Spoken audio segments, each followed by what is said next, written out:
নমস্কার বন্ধুরা, সারাটা দিতে আপনাদের সকলকে স্বাগত। আমি আকাশ স্যার। হ্যাঁ, আজকেও কিন্তু আমি একা নই, পডকাস্টে আমাদের সাথে আছে তুহিন শ্রীভিলেজ থেকে তুহিন।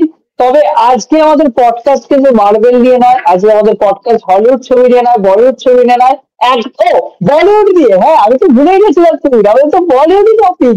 কিন্তু হ্যাঁ, সেখানে কিন্তু প্রত্যেকে বাঙালি। প্রথমে তুহিন, তোমাকে স্বাগত জানাই। কেমন আছি, কেমন আছো বলো? এই চলে যাচ্ছে। তোমার খবর কি?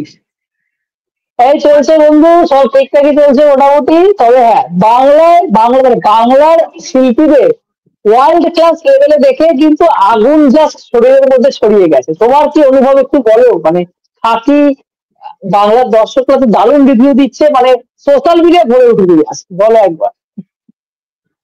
দেখো, আমি খাকি দেখে সত্যি খুব হ্যাপি যে বাঙালি যারা অ্যাক্টার্সরা আছে তারা একটা কোথাও না কোথাও গিয়ে ন্যাশনাল লেভেলে একটা রেকগনাইজেশন কিন্তু পেয়েছে।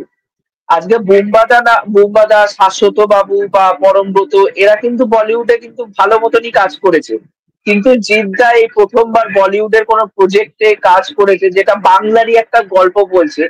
সেও একদম কোথাও না কোথাও একটা ন্যাশনাল লেভেলে একটা চান্স পেয়েছে, তাকে মানুষ দেখবে, এটাই সব থেকে বড় ব্যাপার। এবং বাংলার বড় বড় তাবড় তাবড় অভিনেতারা কাজ করেছে। সুভাষিস বাবুর মতন অভিনেতা যাকে আমরা খুব ভালো অভিনেতা হিসাবে পছন্দ বন্ধু, করি, তুমি সেও তুমি তুমি এখানটায় একটা আছে। জিনিস খেয়াল করেছো কিনা আমি জানি না।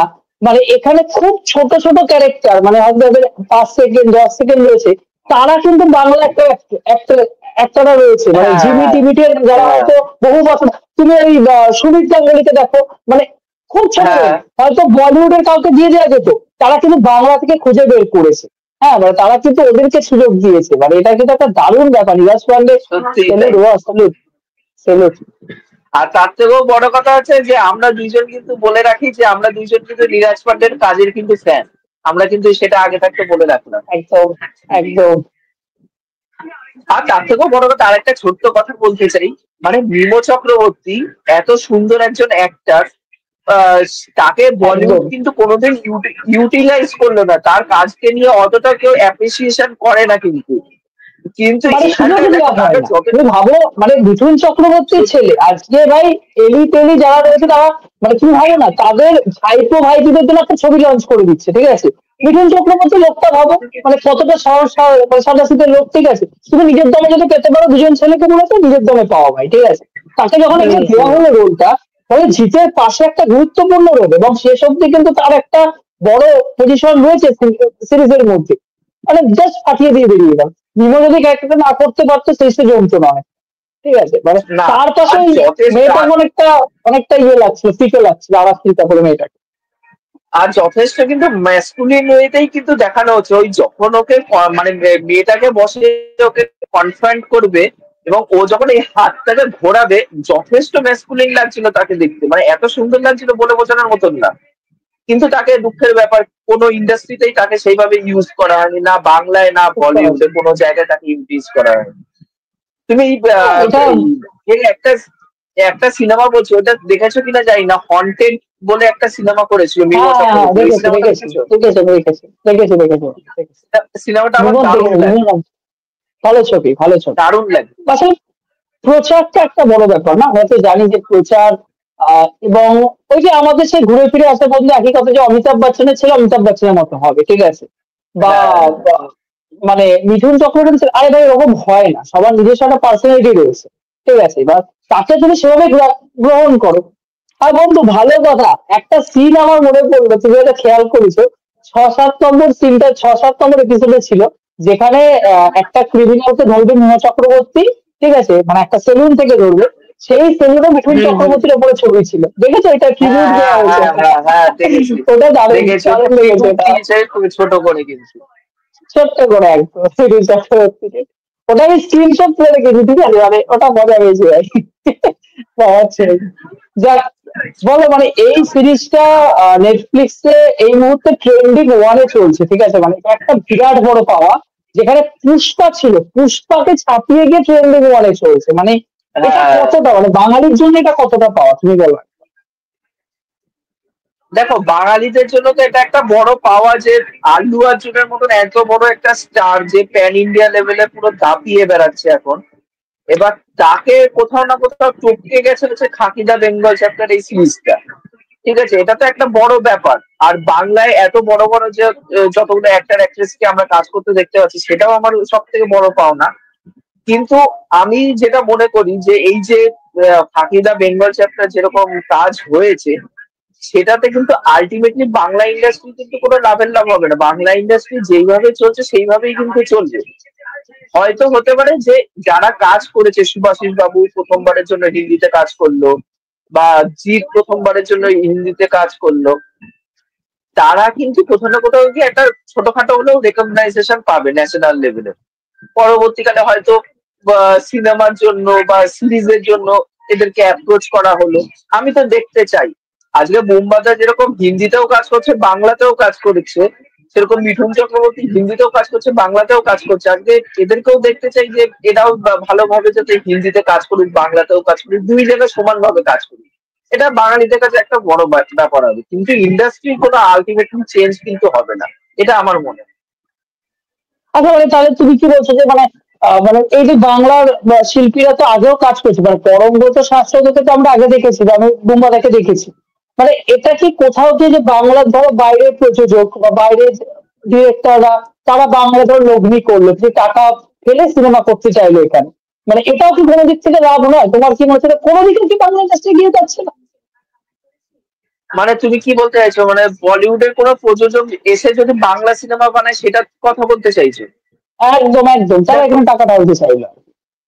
দেখো সত্যি কথা বলতে গেলে বাংলার মানে বাইরের থেকে যে কোনো প্রডিউসার এসে এখানটা মানে টাকা লগ্নি করবে আমাদের এখানকার সিনেমার প্রতি, সেটার জন্য না বক্স অফিস কিন্তু খুব বড়ভাবে ম্যাটার করে। ঠিক আছে, আজকে আমাদের কিন্তু বাংলা মার্কেট যেটা আছে সেটা কিন্তু পুরোপুরি ভাবে ক্র্যাশ করে গেছে। এবার সেই জায়গা থেকে দাঁড়িয়ে আজকে যখন বলিউডের একজন প্রডিউসার আসবে, সে যখন বাংলা সিনেমাতে টাকা লগ্নি করছে, সে যখন দেখছে যে আলটিমেটলি বক্স অফিস কিছু আসছে না, যদি বক্স অফিস থেকে সামান্য 20 লাখ 50 লাখ এই 30 লাখ এইরকম টাকায় যদি রেভিনিউ জেনারেট হয়ে ঘরে আসে, লাভের লাভ যখন কিছু হবে না, তখন তারা প্রডিউস করতে চাইবে না। আজকে তুমি ভাবো না, এসবিএফ এর সাথে তো জিও স্টুডিওস তো এতগুলো সিনেমা, 4-5টা সিনেমা মোস্ট প্রবাবলি তারা কোলাব করে বানিয়েছিল, তার মধ্যে দশম অবতার অন্যতম ছিল। এবার তারা ওই সিনেমাগুলো বানানোর পর, এমনকি মিঠুন চক্রবর্তীর ওই সিনেমাটাও ছিল, ভুলে আছি, কাবুলিওয়ালা, ওই সিনেমাটাও ছিল।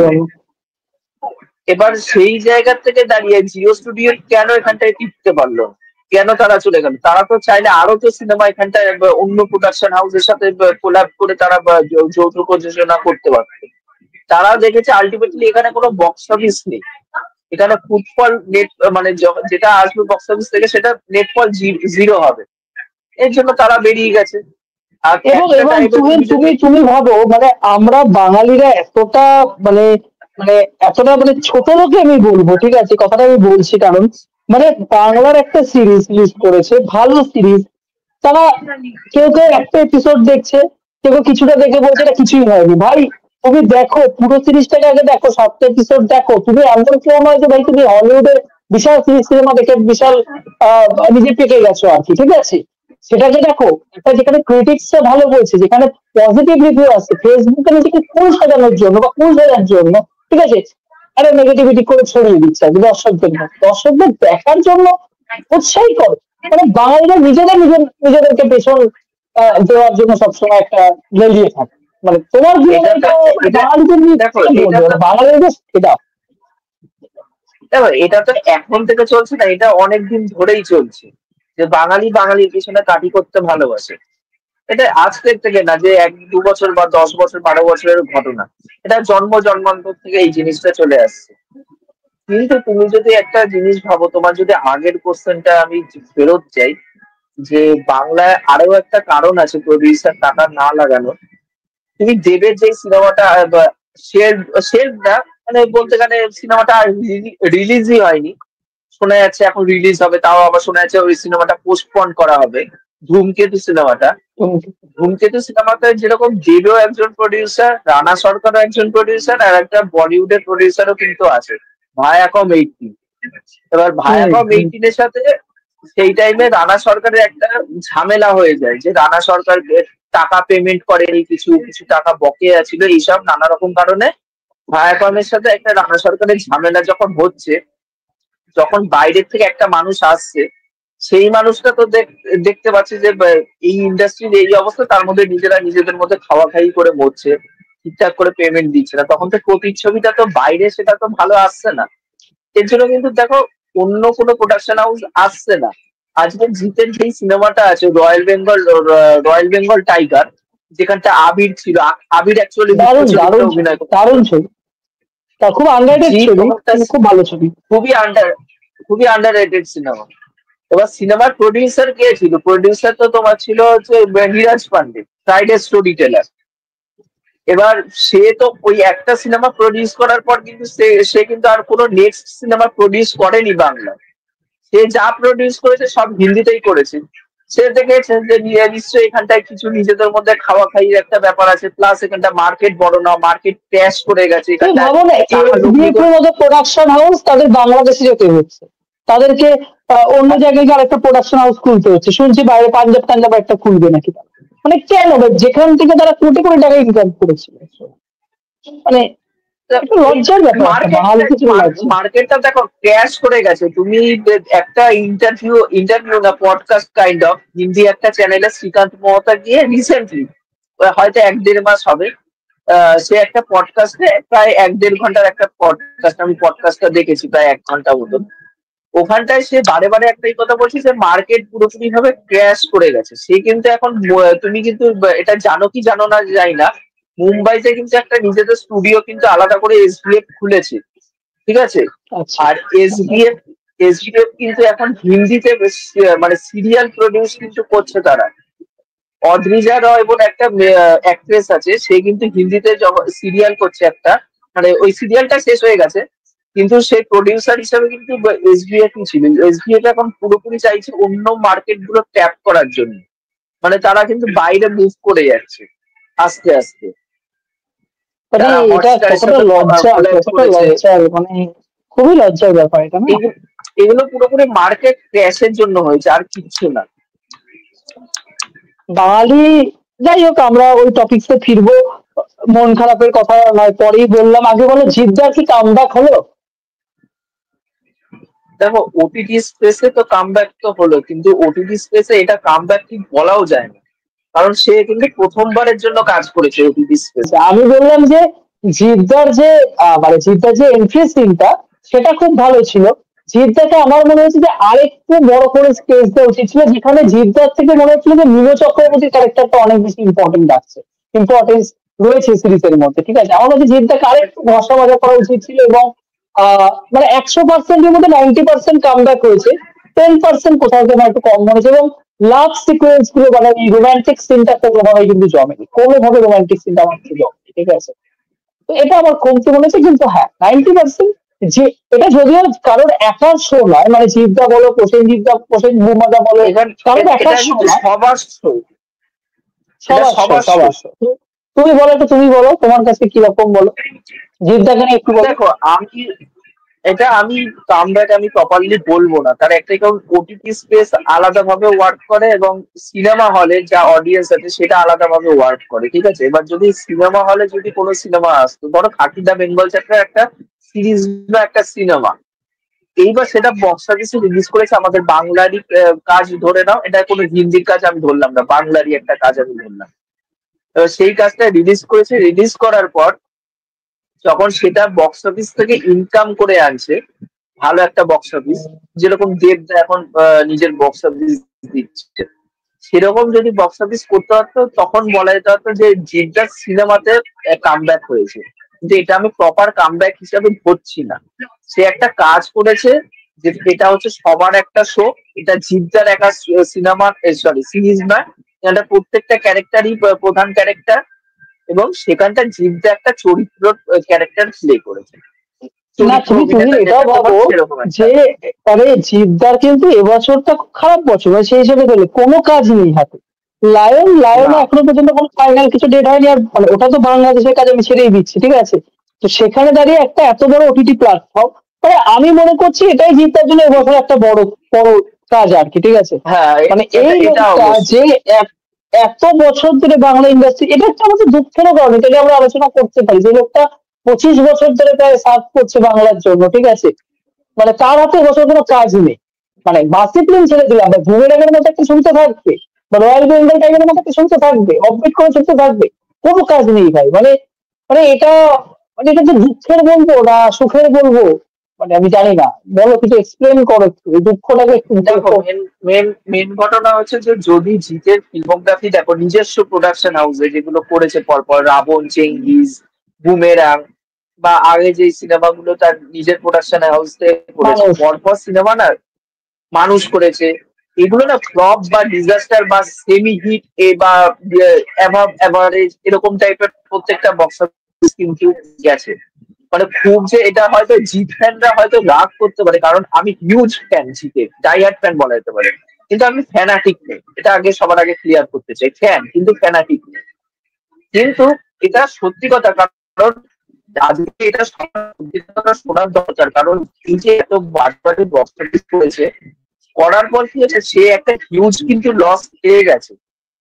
এবার হিউজ যখন লস খায় একটা প্রোডাকশন হাউস বা একটা স্টার সেইভাবে বক্স অফিস যখন দিতে পারে না, তখন না অন্য কোনো প্রোডাকশন হাউস তার পিছনে টাকা লগ্নি করা মানে চিন্তা ভাবনাটা করে না সেখানটায়, বা ইনভেস্টার নতুন উঠে আসে না। আজকে আরে ধরো তোমার জিপ নিজের ফ্র্যাঞ্চাইজি প্রোডাকশন। ভ্যালু তো নেই। মানে যখন ধরো দেব প্রজাপতি 2 করতে পারে, যেহেতু প্রজাপতি একটা ফ্র্যাঞ্চাইজি ভ্যালু হ্যাঁ, ছিল, হ্যাঁ। একটা হিট হয়েছিল, তো অনেক হিট হয়েছিল। জিতের লাস্ট এরকম কোনো ছবি নেই যেটাতে হিট হয়েছে পার্ট 2 আনা যাবে। না, মানে বস টু ফ্র্যাঞ্চাইজি ভ্যালু আছে, তো বস টু দিয়ে তো এখনো জোনামোনা চলছে। বছর বস three sorry, boss to release করে গেছে, বস থ্রি। বস 3 হবে। হ্যাঁ, এবার তুমি দেখো, ফ্র্যাঞ্চাইজি ছবি তুমি বাদও দাও, তোমার তো একটা সিনেমা তো অন্তত হিট তো করাতে হবে। আজকে প্রজাপতি একদম। হিট গেছে বলে আজকে প্রজাপতি 2 এর কথা বেঙ্গল টকিজ এবং দেব এন্টারটেইনমেন্ট ভেঞ্চার্স এরা দুজন ভাবতে পেরেছে। সেরকম তো একটা হিট দিতেই হবে জিতকে। এবার হয়তো হতে পারে ব্যাটে বলে এখন হচ্ছে না, কারণ এখন না বাংলা সিনেমার কোন দিকের কিরকম অবস্থা তুমি নিজেও বলতে পারবে না। কারণ এখন বাংলা সিনেমা মোস্টলি যেটা ওয়ার্ক করছে সেগুলো হচ্ছে ফ্যামিলি ড্রামা, ঠিক আছে? আর তার থেকেও বড় কথা হচ্ছে জিতের মার্কেটিং একদম ভালো নয়। একটা সিনেমা হিট এটা করতে গেলে না জিতকে রাগ মার্কেটিং করার কোনো কারণ নেই, কারণ তুহিন জিদ্দার হার্ডকোর ফ্যান, মানে বিশাল ফ্যানটা আমি জানি, প্রথম থেকে জানি, ঠিক আছে? তুহিনের সাথে পরিচয় আমার চেঙ্গিস দেখতে গিয়ে। আমিও জিদ্দাকে পছন্দ করি দারুণ ভাবে। তো এটাতে আশা করছি জিদ্দার ফ্যানেরা রাগ করবে না, তুমি বলো। এবার জিদ্দার মার্কেটিং একদম ভালো নয়, এবং তার যে পিআর টিম আছে সেই পিআর টিমও কিন্তু ভালো নয়। তুমি যদি দেখো জিদ্দার সিনেমা আমরা কবে জানতে পারি সিনেমা আসছে, হয়তো 4 মাস আগে 5 মাস আগে জানতে পারছি যে একটা সিনেমা আসছে, পোস্টার ড্রপ করলো, সিনেমা আসার 1 মাস আগে ট্রেলার আসলো, টিজার আসলো, গান আসলো, তারপর সিনেমা রিলিজ করে গেল, আর কয়েকটা প্রমোশনাল ইভেন্টে সে সাক্ষাৎকার দিল, ব্যাস কমপ্লিট প্রমোশন। কিন্তু এখন না প্রমোশনের পরিভাষাটা পুরোপুরি ভাবে চেঞ্জ হয়ে গেছে। আজকে দেব কেন, দেব এত বড় একটা সুপারস্টারের সাথে সাথে এত বড় কেন প্রডিউসার হতে পেরেছে? ফাদার সিনেমাটা মানে তুমি কি ভাবো তো, কি অ্যাগ্রেসিভলি প্রমোশন করেছে। একটা প্রি রিলিজ প্রমোশন করলো, একটা পোস্ট রিলিজ প্রমোশন করলো। মানে সারা সিনেমার বাংলা আগে কি ঘুরেছে, করলো, কত টাকা খরচ করেছে পুরো বলো। বাংলা, পুরো বাংলা ঘুরেছে। বাংলার মানে প্রত্যেকটা জেলায় কার্পণ্য জেলায় করেনি গিয়ে কোথাও, কোথাও কার্পণ্য করেনি। না, না, মানে প্রত্যেকটা জেলায় জেলায় গিয়ে তুমি গিয়ে হ্যামারিং করে এসে প্রত্যেকের কাছে যে আমার মনে হয় আমার দেবদার সিনেমা কাছে না আছে এখন ফাদার ছবিটা আপন। ব্যাপারটা কি বলতো তুই, দেবদার কাছে ছবিটা হলো যে মানে আমি শুধু ছবি করবো না, দর্শকদের ঘরে ঘরে পৌঁছে যাবো, ঠিক আছে? আর জিতের ব্যাপারটা কি, ওই প্রতি বছর একটা করে ছবি করতে হয়, ছবি করবো নাহলে হারিয়ে যাব, ঠিক আছে? একটা করছি, করলাম, ব্যাস এরকম। আমি আমি রাতারাতি তো আমার বিখ্যাত হয়ে যাবো না ভাই, আমাকে তো দর্শকদের মন অব্দি পৌঁছাতে হবে, দৌড় অব্দি পৌঁছাতে হবে, সেটা জিতটা কোথাও কিন্তু আছে, ঠিক আছে? সেটাই। এবার সমস্যাটা তুমি দেখো রাত্রিবেলা কোনোদিন কোন সিনেমা আজও পর্যন্ত বাংলায় 2টো-2:30টার সময় কিন্তু রিলিজ হয়নি। দেব কিন্তু তাহলে খাদানের মাধ্যমে প্রমাণ করে দেখিয়েছে যে হাউসফুল শো চলে গেছে, সেরকম রাত্রিবেলা 2টো শো হাউসফুল চলে গেছে, এবং মানুষ রীতিমতো ওই রাত্রিবেলা, তাও আবার শীতকালের টাইম, ওই রাত্রিবেলা কনকনে ঠান্ডার মধ্যে উঠে এসে শীতের মধ্যে মানে রীতিমতো সেলিব্রেট করছে। এবং দেব বিভিন্ন ইন্টারভিউসে একটা কথা বলছে যে হলের সিটের ক্যাপাসিটি নেই, মানুষ চাটাই পেতে নিজে নিচে বসে সিনেমা দেখতে চেয়েছে। মানে হল হাউসফুল, সিনেমা হলের ভাঙচুর চলছে, ঝামেলা করছে রীতিমতো যে আমাদের সিনেমা তাহলে দেখতে ভাবো চাই, আজকে আমাদের এসে আজকে দেবদা সিনেমা কিন্তু দেখতে। মানে এত বছর পর একবার প্রমাণ করেছে যে অডিয়েন্স আছে, অডিয়েন্স এখনো আছে, অডিয়েন্সকে টানতে হবে অডিয়েন্স আর আছে, কিভাবে টানবে সেটা আমার ব্যাপার, অডিয়েন্স, আমার ব্যাপার। এবং ওটাই আমি হচ্ছে মনে কথা, করি কি, অডিয়েন্স মানে আমি তোমাকে এটা, টানতে হবে। আমি এটা দর্শকদের সামনে চেঁচিয়ে বলছি, তুমিও বলবে এই মুহূর্তে বাংলার অডিয়েন্সকে টানতে পারে দেবদা জিতটা, আর কারোর ক্ষমতায় নো অঙ্কুশ নো যশ, আর হাজারটা ওম ফোম হাজার জন চলে যাবে আগামী 20 বছর, দেবজিৎ যদি দাঁড়ায় না অডিয়েন্স চলে আসবে, অডিয়েন্স পাগলামি করবে just বাংলা। আমাদের ওটাই হচ্ছে বয়স, কথা। আমাদের বড় বয়স, তোমার মা, তোমার মানে তোমার আত্মীয় স্বজন, আমার আত্মীয় স্বজন, বড় ছোট সবার দেবজিৎ একটা নাম এখন, এই সাউথ ইন্ডিয়ানের মধ্যে দেবজিৎ একটা নাম থাকে। তো কেন তোমার তো যখন ওই হ্যাঁ, ফেসটা আছে তুমি করো ভাই, করো, মানে ফ্যামিলি ড্রামা করো, ঠিক আছে, করো, যে দরকার হয় করো, সবকিছু দিয়ে করো, আর এই তো আর তার কম কষ্ট। থেকেও বড় কথা হচ্ছে দেবের আরেকটা ছোট্ট করে জার্নির কথা বলতে চাই। যে একটা ইন্টারভিউতে একটা কথা বলছিল এই জুলফিকারের টাইমে, সে যখন বলছে যে এসবিএফ এর যে কর্ণধার আর একজন, মানে দুইজন তো কর্ণধার, একজন কর্ণধারকে বলছে শ্রীকান্ত মোহতাকে যে আহ, আমি মানে জুলফিকারের এইভাবে মহেন্দ্র প্রমোশনটা করা মহেন্দ্র যেতে পারে। মহেন্দ্র সোনি মনে হয়, একজন মহেন্দ্র সোনি, একজন শ্রীকান্ত মোহতা। হ্যাঁ, শ্রীকান্ত মোহতাই এক শ্রীকান্ত মোহতাই বোধহয় বেশি পাবলিক অ্যাপিয়ারেন্স করে আমার হম যা হম মনে হয়। হম আমি না গুলিয়ে ফেলি, হম। দুজনকে চিনি, মুখ চিনি, কিন্তু শুধু আমি নামটা ভুলে ফেলি। যাই হোক যাই হোক, একটু বলো বলো ক্ষমা করে বলো। দেবেন যদি নামটা ভুল হয়ে যায়। এবার দেখো, এবার মেন যে ঘটনাটা হচ্ছে যে যখন দেবকে বলা হচ্ছে যে দেব যখন বলছে যে একটা ইনপুট দিচ্ছে জুলফিকারের টাইমে যে এইভাবে মার্কেটিং স্ট্র্যাটেজি করা যায়, তখন প্রত্যুত্তরে তিনি বলেছিলেন যে এখানটায় যতগুলো ছেলে মেয়ে বসে আছে সবাই কিন্তু এমবিএ করা স্টুডেন্ট, তোর থেকে ভালো কিন্তু এরা বেশি জানবে যে কিভাবে মার্কেটিং স্ট্র্যাটেজি করতে হবে কি হবে না। আজকে দেখো দেবের জার্নিটা কোথায় চলে গেছে, যে দেব যখন রঘু ডাকাত করছে সে তখন একটাই শর্তে সিনেমা করছে, বলে যে সিনেমার যা প্রোডাকশনের যা যা জিনিসপত্র আছে সব মনিটরিং আমি করব, প্রোডাকশন কন্ট্রোলটা আমার হাতে থাকবে। তাহলে ভাবো দেব নিজেকে কোথায় নিয়ে চলে গেছে আজকে। দেব কিন্তু এটাও বলেছে, আমার ওই টাইমে শুনে কথাটা খুব খারাপ লেগেছে, খুব কথাটা খারাপ লেগেছে, কিন্তু আমি জবাবটা আমি এইভাবে দিলাম আজকে। এবার জিতেরও না, একদম জিতের তাই। প্রোডাকশন হাউসে কে কে কাজ করে আমি জানি না, জিতের প্রোডাকশন হাউসের প্রত্যেকটা মেম্বারকে চেঞ্জ করতে হবে, পিআর টিম থেকে শুরু করে মার্কেটিং যারা সাজায় প্রত্যেককে চেঞ্জ করে নতুন একটা টিম অ্যাসাইন করে কিন্তু দেবের মতন একটা স্ট্র্যাটেজি নিয়ে যদি সিনেমা করতে নামতে পারে, প্রমোশন যদি সঠিকভাবে হয়, তাহলে আই থিঙ্ক বেটার হবে। আমার এটা মনে হয়। আচ্ছা, তোমার কি বক্তব্য একদম আছে? একদম একদম। তোমার কি না না, বক্তব্য? একদম আমি তোমার সাথে, একদম আমি তোমার সাথে সহমত, আর এই নিয়ে আমরা বেশি কথা বলবো না। আমি একটুখানি এবার যাই জিৎ গাঙ্গুলি। এই জিৎ গাঙ্গুলি আমাদের ছেলেবেলার একটা, মানে কি বলবো, একটা মানে মানে মানে জিৎ গাঙ্গুলি নামটা শুনলে একটা মনের মধ্যে একটা আলাদা একটা ব্যাপার আছে, ঠিক আছে। জিৎ গাঙ্গুলি যেন কোথাও হারিয়ে যাচ্ছে, হারিয়ে গেছেন, হারিয়ে যাচ্ছিলেন। এই সিরিজের একটা বড় পজিটিভ পয়েন্ট হলো মিউজিক। প্রত্যেকটা এপিসোডের প্রথমে টাইটেল ট্র্যাক গুলো যদি শুনে থাকো, প্রত্যেকটা আলাদাভাবে, 7টা এপিসোডে 7টা আলাদা ডিজাইন করা, ঠিক আছে। এবং একটা এপিসোডে মানে বাংলাতে রয়েছে গোটা গানটা, লিরিক্সটা পুরোপুরি বাংলাতে রয়েছে। তো মানে জিৎ গাঙ্গুলি আবার ফিরে আসা, এবং সন্তান ছবিতেও তিনি মিউজিক দিয়েছিলেন, এবং দারুণ ভাবে ফিরে আসা, মানে আমার তো জিৎ গাঙ্গুলির আমি ফ্যান, এবং এই মিউজিকটা আমার দারুণ লেগেছে। তো জিৎ গাঙ্গুলিকে তুমি কিভাবে দেখো, এবং এই সিরিজের থেকে জিৎ গাঙ্গুলি ফিরে আসাটা কতটা ইম্পর্টেন্ট ছিল? আর তার গান শুনে আমরা প্রত্যেকেই বড় হয়েছি। এবার তার যখন প্রত্যেকটা গান যখন শুনতাম এখনো আমাদের মনে আছে, এবং প্রত্যেকটা গান চার্ট বাস্টার। সে দেবের প্রেমের কাহিনীতে রিমঝিমে এই ধারার থেকে শুরু করে, বা জিতের জোশ সিনেমাতে খুঁজেছি তোকে রাত বেরাত থেকে শুরু করে, প্রত্যেকটা গান আজও পর্যন্ত আমাদের মনের মধ্যে দাগ কিন্তু করে আছে এবং আলাদা করে জায়গা কিন্তু করে আছে। এবার সে যখন জিতের সিনেমা, সরি, জিতের একটি সিরিজে মিউজিকের কাজ করছে, সেটা আমাদের বাঙালিদের কাছে সব থেকে বড় একটা পাওনা। এবং প্রত্যেকটা, আর নীরাজ পান্ডে কিন্তু খুব সুন্দর এখানে মাস্টার স্ট্রোক খেলেছে, যে তার এখানটা কাজের মধ্যে মানে বাঙালি কিন্তু পরিচালকও রেখেছে বাঙালি, এবং তার সাথে সাথে যে মিউজিক ডিরেক্টর আছে তাকেও বাঙালি রেখেছে। যার জন্য প্রত্যেকটা লিরিক্স যদি শোনো, যখন ওপেন ক্রেডিট সিনে ওই গানগুলো যখন ভেসে উঠবে, দেখি অরিপি রং দেখিয়েগা বাঙ্গাল কা, তখন কিন্তু প্রত্যেকটা এপিসোডের নানা রকম ভার্সনে কিন্তু সেই লিরিক্যালি গানগুলো কিন্তু শুনতে পাচ্ছি। এবং বাংলার প্রত্যেকটা জিনিসপত্র কিন্তু নিয়ে ওখানটা কথা বলছে, এমন না যে অন্য কোনো লিরিক্স এখানটা শুনতে পাচ্ছি, বাংলারই জুড়ে থাকা সব জিনিসপত্র সেটা লিরিক্যালি ভাবে আমরা কিন্তু ওই গানটাই শুনতে পাচ্ছি। তো এটা আমার খুব সুন্দর লেগেছে। এবং জিৎ গাঙ্গুলি, এরা দুইজন অনেক বছর পর কোল্যাব করলো একটি কাজের জন্য, সেটাই বড় পাওনা আমার কাছে, এটাই আমার মনে হয়। তোমার কি মনে দারুণ হয়? দারুণ, মানে একদম, মানে আমি না মানে ভাবছিলাম যে জিৎ গাঙ্গুলি সেই ফিল্ড, এবং তুমি ভাবো তার কিন্তু এখনো পোটেনশিয়াল রয়েছে দেওয়া, মানে এই সময় এসে তার মিউজিক ধামাধার আছে, ঠিক আছে, মানে সিরিজে চমকে দিচ্ছে।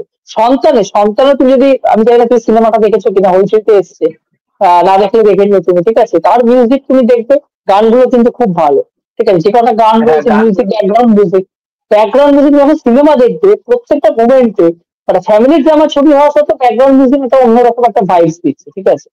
তো আমার মনে হয় তাকে আরো আরো কাজে লাগানো উচিত, মানে বোম্বেতে, ঠিক আছে ভাই, বোম্বে যা করছে করুক, কাজে লাগাক বা না লাগাক, বোম্বেতে সে করেছে কাজ ভালো কয়েকটা, ঠিক আছে, কিন্তু বাংলায় কাজে লাগানো উচিত। বাংলায় না সেই সেই উনার লেভেলে এখনো কোনো মিউজিক, মানে অনুপম, শিলাজিৎ, এরা একটু অন্য টাইপের ছবির মিউজিকে ঠিক এটা আছে আর কি, ঠিক আরবান, আছে, অ্যাকচুয়ালি আরবান আর মিউজিক আর কি এটা। সৃজিত মুখার্জি আছে, ঠিক আছে, কৌশিক গাঙ্গুলির ছবিতে ঠিক আছে, কিন্তু একদম মাটির সাথে মিশতে গেলে মানে থ্রি টায়ার ওই টু টায়ার আমরা যে অডিয়েন্স বলি আছে, ঠিক আছে, না, তাদের সাথে এখন কোনো রিসেন্ট টাইমে তুমি যদি রথিজিৎ দেখো বা তোমার নীলায়ন রথিজিৎ, চ্যাটার্জি হ্যাঁ, দেখো, রথিজিৎ নীলায়নের থেকে না, নীলায়ন আমার চ্যাটার্জি, আমার রথিজিৎকে বেশি প্রেফার করি, রথিজিতের হ্যাঁ, কাজের মধ্যে আমারও একটা আমারও পার্সোনালিটি রথিজিৎরে থাকে। বেশি ভালো লাগে, নীলায়নের থেকে আমার নীলায়ন, রথিজিৎরে বেশি ভালো লাগে। হ্যাঁ, ওরকম ভালো, তবুও এরা উঠছে একদমই কিন্তু কোন রকমের করছে, মানে একটা জায়গা কিন্তু করছে এরা।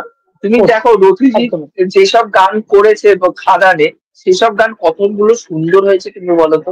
একদম একদম একদম, এবং এখনো গানগুলো বাজছে, এটাই একটা বড় ব্যাপার, ঠিক আছে, মানে মানে এই বাংলা যে গান।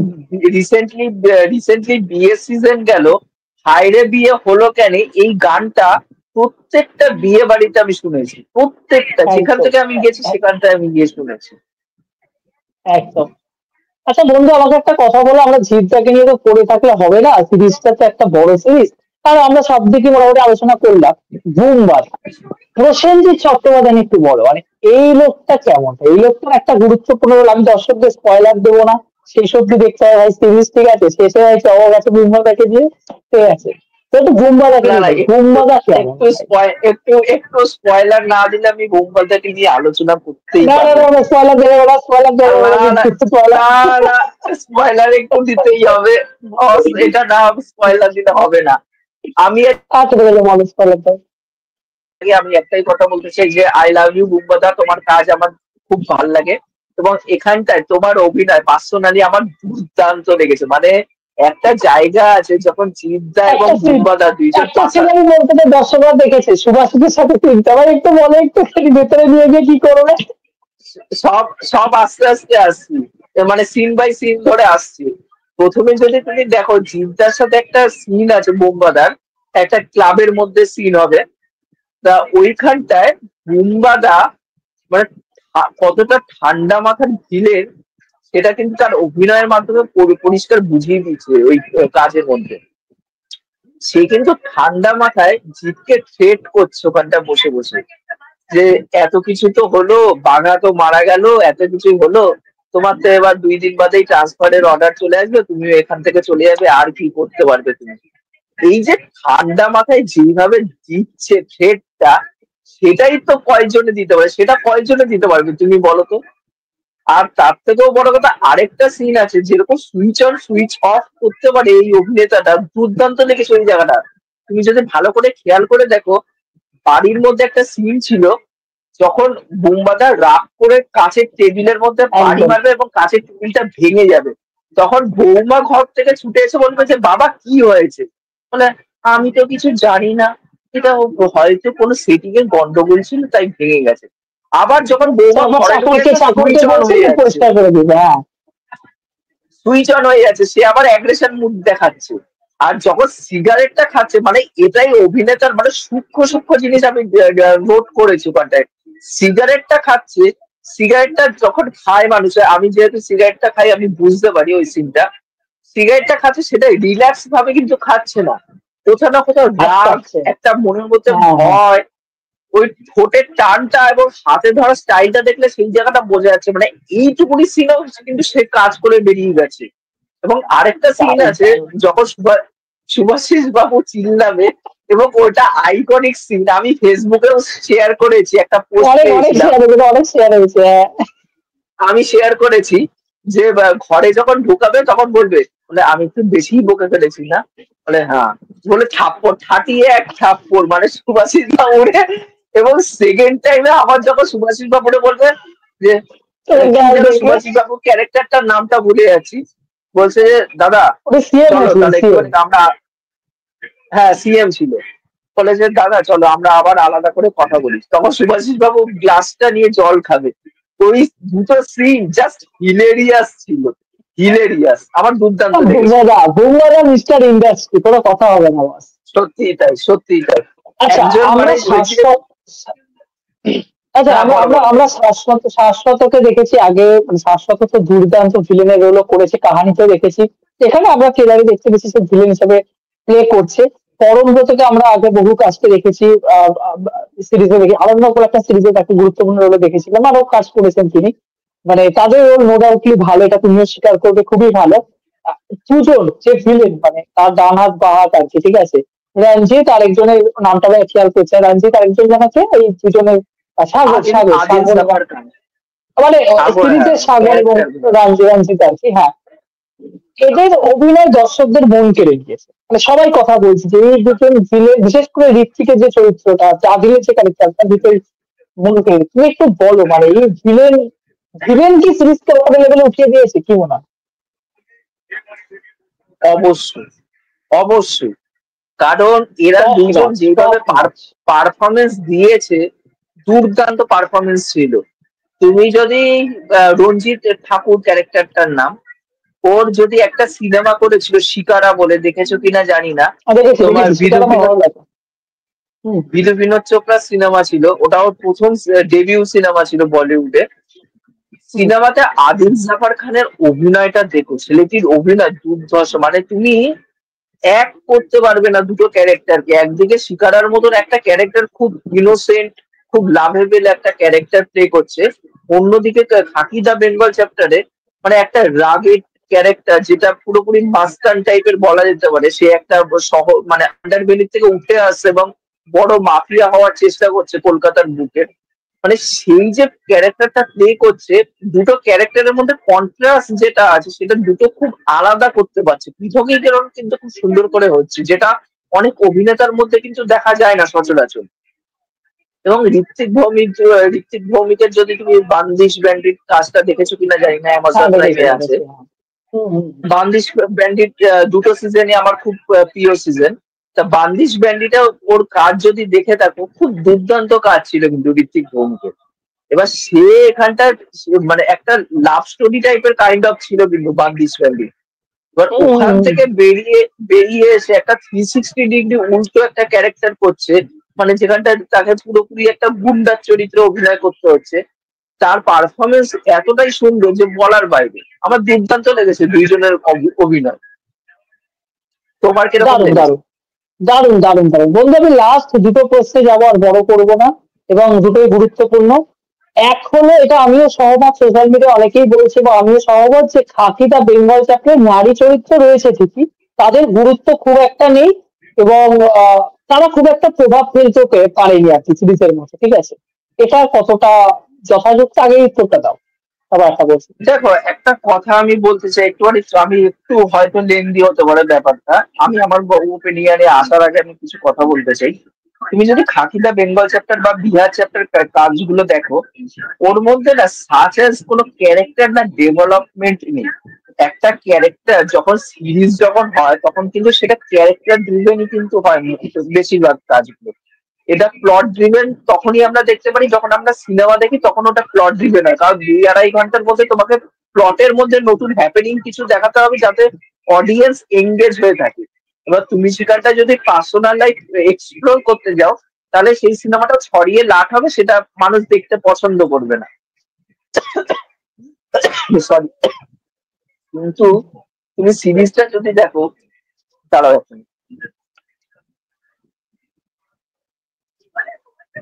কিন্তু তুমি যদি সিরিজটা দেখো, সিরিজের মধ্যে যেই জিনিসটা করা হয় এটা অ্যাকচুয়ালি ক্যারেক্টার ড্রিভেন হয় সিরিজ। এবার ওখানটা না ক্যারেক্টার এক্সপ্লোর করার প্রচুর জায়গা থাকে, কারণ তুমি একটা লং ফরম্যাটে স্টোরি টেলিং করছো, 7টা 8টা এপিসোডের সিরিজ করছো।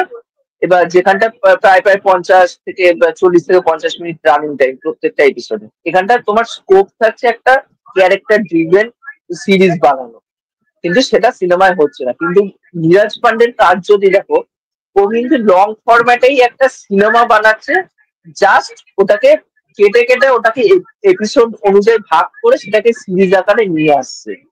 আজকে সিরিজের প্রত্যেকটা এপিসোডে একটা হুক পয়েন্ট থাকে সিরিজের এন্ডে গিয়ে, মানে সরি, মানে এপিসোডের এন্ডে গিয়ে যে একটা হুক পয়েন্ট থাকছে, সেটার জন্য তুমি পরের এপিসোড দেখার জন্য উৎসাহ দেখাচ্ছ।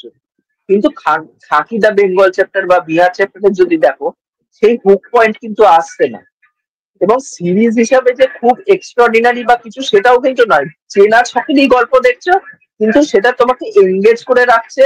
এবং নীরাজ পান্ডের কাজে হচ্ছে সবসময় যারা গল্পের হিরো হয়, তারা সবসময় কিন্তু নিজেদেরকে মানে মাইন্ডের থেকে কিন্তু মাসেল পাওয়ারের থেকে সেটা মাইন্ড পাওয়ারে কিন্তু বিশ্বাসী। দেখবে এই কাজেও কিন্তু সে জিৎ কিন্তু দুইজনের মধ্যে ঝামেলা পাকানোর জন্য কিভাবে মাইন্ড গেমটা খেলেছিল, এটা কিন্তু থাকে মোস্ট প্রবাবলি তার কাজে। এবার যদি নারী চরিত্রে আসি, এখানটা চিত্রাঙ্গদা যে হচ্ছে অপোজিশন পার্টি হয়ে লড়ছে। এবার তাকে না, সত্যি কথা বলতে গেলে এটা যদি তখনই খুব দুর্দান্ত সিরিজ হয়ে যেত বা ক্যারেক্টার ড্রিভেন তখনই সিরিজ হয়ে যেত। জিতের ক্যারেক্টারটাকেও তার পার্সোনাল লাইফটাকেও যদি সমানভাবে এক্সপ্লোর করা হতো, প্লাস যে অপোজিশন চিত্রাঙ্গদা, তারও পার্সোনাল লাইফটা দেখাচ্ছে কিন্তু ডেপথে গিয়ে দেখাচ্ছে না, যার জন্য ইমোশনাল কিন্তু হচ্ছি না। এবং তাকে স্ট্রং অপোজিশন তুমি বানাওনি। এখানটা কিছু এপিসোডে কিছু সিনে কিন্তু চিত্রাঙ্গদাকে দেখা যাচ্ছে, যেটা আমি রিভিউতে পুরোপুরি ভাবে শেয়ার করতে পারিনি, এখানটায় বলছি। চিত্রাঙ্গদার ক্যারেক্টারটাও পুরোপুরি ভাবে প্লেসড আউট হয়, যার জন্য ক্যারেক্টারের সাথে কোনো কানেকশন হচ্ছে না, ক্যারেক্টারটা অতটা মনে ধরছে না। বা তুমি আরেকটা যে মহিলা পুলিশ অফিসার ছিল, তারও ক্যারেক্টার ঠিকঠাক করে এক্সপ্লোর হয়নি। তাই এই সমস্যাগুলো সিরিজের মধ্যে দেখা গেছে। আরাত্রিকা, এই ক্যারেক্টার গুলো সেইভাবে কিন্তু এক্সপ্লোর করা হয়নি বলে মনে ধরেনি, এবং কোনো ক্যারেক্টার সেইভাবে মনে ধরছে না। কিন্তু কিছু সিন এত সুন্দর করে দিয়েছে বলে সিন গুলো হয়তো আমাদের মনে থেকে যাবে, কিন্তু ক্যারেক্টার গুলো আমাদের মনে থাকবে না। এখানটায় জিতের ক্যারেক্টার, অর্জুন মৈত্রকে তুমি কয়দিন বাদে মনে রাখবে, অর্জুন মৈত্রকে মনে রাখবে না। কিন্তু তুমি সুভাষিস বাবুর সাথে প্রসেনজিতের যে সিনটা হয়েছে সেটা তুমি মনে রাখবে, কারণ ওটা এতটাই আইকনিক। আর এই ফরম্যাটটা অ্যাকচুয়ালি সিনেমাতে চলে, সিরিজে হয়, যেটা অ্যাকচুয়ালি সিরিজে পড়ে নীরাজ পান্ডে। তো এটা খারাপ আমি বলবো না, বাট ওভারঅলে কিন্তু ভালো একটা এঙ্গেজিং একটা কাজ হয়েছে। আমার যথেষ্ট এন্টারটেইনমেন্ট পেয়েছি কাজটার থেকে, যেটা আমি আশা করেছি সেটা আমি ভরপুর পেয়েছি। আচ্ছা, আমরা আর দেরি করবো না, দর্শকরা বোর হয়ে যাবেন, আবার ফিরবো আমরা। খাকি দা বেঙ্গল চ্যাপ্টার এখানেই শেষ আলোচনা। দর্শকদের উদ্দেশ্যে লাস্টবার বলবো, যারা এখনো দেখেননি তারা অবশ্যই হইচই বলছি, নেটফ্লিক্স সাবস্ক্রাইব করে আপনারা দেখে ফেলুন সিরিজটা। হইচই মাথা থেকে বেরোচ্ছে, নেটফ্লিক্স সাবস্ক্রাইব করে দেখে ফেলুন। আর তুমি কি বলবো, যারা এখনো দেখেনি তারা দেখবে না দেখবে না? আমি তো তাদেরকে অবশ্যই রেকমেন্ড করবো যে এই কাজটা দেখুন, কারণ বাংলার এত বড় বড় অভিনেতারা কাজ করেছে, প্লাস মিমো চক্রবর্তীর মতন যে যাকে কোনোদিন বলিউড ইউজই করলো না, তাকে এখানটায় দেখতে পাচ্ছি একটা গুরুত্বপূর্ণ চরিত্রে, তারও অভিনয় খুব দুর্দান্ত। এবং না, ফার্স্ট সিজনের সাথে এটার কোনো কানেকশন নেই, দর্শকদের কষ্ট করার প্রয়োজন নেই। ফার্স্ট সিজন না দেখলে সেকেন্ড সিজন আপনারা দেখতে পারেন, আর যদি মনে হয় ফার্স্ট সিজন অবশ্যই অবভিয়াসলি ফার্স্ট সিজন দেখে তারপর সেকেন্ড সিজন। চলো, আর ঠিক আছে, আর সবাইকে বলবো যে এই কাজটা ভালো করে দেখুন। আর আমাদের পডকাস্টটা কেমন লেগেছে সেটা কিন্তু অবশ্যই তার আগে জানিয়ে যেতে হবে কাজটা দেখার আগে। একদম একদম একদম। আজকে রাত হয়ে গেছে আপাতত, কালকে আসবে podcast. Bye bye Tuhin, bye, ভালো থেকো, টাটা।